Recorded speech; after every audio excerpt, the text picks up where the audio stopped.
नमस्कार।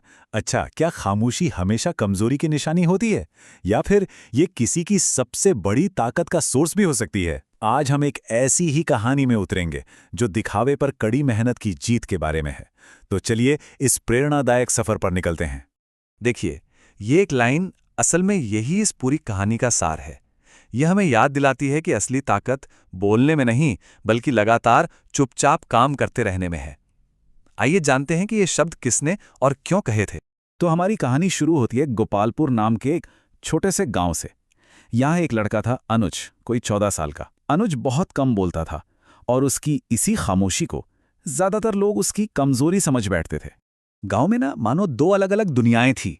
एक तरफ तो थे बाकी सब लड़के, खूब शोर मचाने वाले, खेलने कूदने वाले और अपनी बातों से सबका ध्यान खींचने वाले। और फिर दूसरी तरफ था अनुज, एकदम शांत, अकेला सा, जो लोगों के ध्यान से बचता था और बोलने से कहीं ज्यादा सुनने में यकीन रखता था। गांव वालों को तो लगता था कि अनुज बिल्कुल अकेला है, पर वो जानते नहीं थे कि अनुज का सबसे अच्छा दोस्त कौन था। गांव के पास से बहने वाली चांदन नदी। वही नदी उसकी गुरु थी, उसकी ताकत थी। उसे सिखाती थी कि कैसे बिना शोर किए लगातार आगे बढ़ते रहना है। और फिर एक दिन कुछ ऐसा हुआ जिसने गोपालपुर में सब कुछ बदल दिया। राजा की तरफ से एक घोषणा हुई, एक ऐसा मौका जो सबकी जिंदगी बदल सकता था। तो घोषणा थी एक स्टेट लेवल दौड़ की, और इनाम सिर्फ स्वर्ण पदक ही नहीं, बल्कि सबसे बड़े गुरुकुल में पढ़ने का मौका और खुद राजा का आशीर्वाद। ये सुनते ही गांव के लड़के, खासकर वो शेखी बघारने वाला कालू, खुशी से पागल हो गए। जब अनुज अपना नाम लिखवाने गया तो उसे देखकर वहां बैठे अधिकारी ने मजाक में पूछ लिया, क्यों भाई, दौड़ोगे या डर के उड़ जाओगे? लेकिन अनुज ने बड़े शांत भाव से जो जवाब दिया ना, उसने उसके अंदर के आत्मविश्वास की एक झलक दिखा दी। तो अब सवाल ये था कि अनुज इस इतनी बड़ी चुनौती के लिए खुद को तैयार कैसे करेगा? खैर, जब पूरा गांव गहरी नींद में सोता था, तब एक चैंपियन तैयार हो रहा था, बिल्कुल खामोशी में। अनुज का रूटीन अविश्वसनीय था। सुबह सूरज उगने से भी पहले ठंडी रेत पर नंगे पैर दौड़ना, फिर नदी के पत्थरों पर कूदना, और तो और दोपहर में नदी की तेज धार के खिलाफ तैरना। ये सब वो तब करता था जब उसे देखने वाला कोई नहीं होता था। और उसकी सोच देखी, वो भी कितनी कमाल की थी। एक बार जब वो कीचड़ में गिर गया और कालू ने उसका मजाक उड़ाया, तो अनुज ने पलटकर बस इतना कहा, कम से कम मैं गिरकर भी आगे तो बढ़ रहा हूं। मतलब उसके लिए हर ठोकर आगे बढ़ने का एक जरिया थी। देखिए, इस कहानी में गहरा इमोशनल एंगल भी है। अनुज की माँ उसकी हालत देखकर, उसके खून और मिट्टी से सने पैरों को देखकर बहुत घबरा जाती थी। पर अनुज का इरादा एकदम पक्का था। ये दौड़ सिर्फ एक प्रतियोगिता नहीं थी, ये खुद से नजरें मिलाने की एक लड़ाई थी।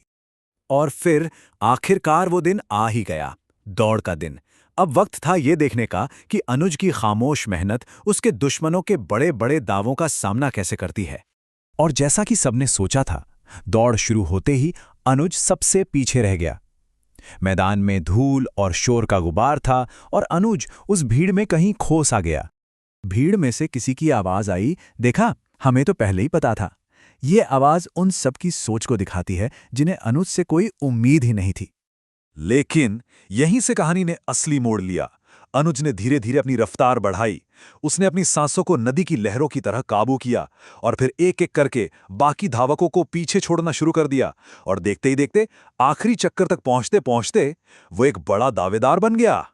और यही वो फर्क था जो सब कुछ तय करने वाला था, दिमागी फर्क।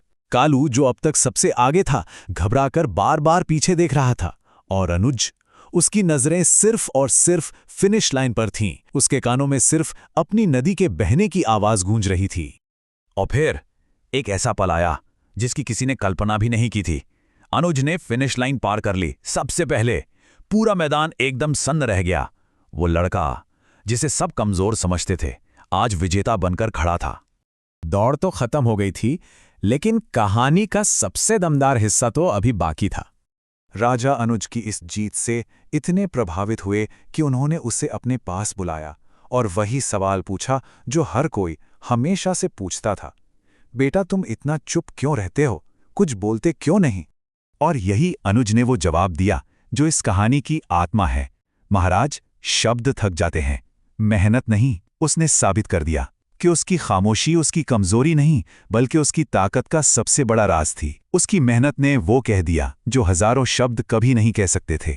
तो ये कहानी हमारे लिए एक सवाल छोड़ जाती है। हम सबकी जिंदगी में प्रेरणा का, ताकत का कोई ना कोई खामोश जरिया जरूर होता है।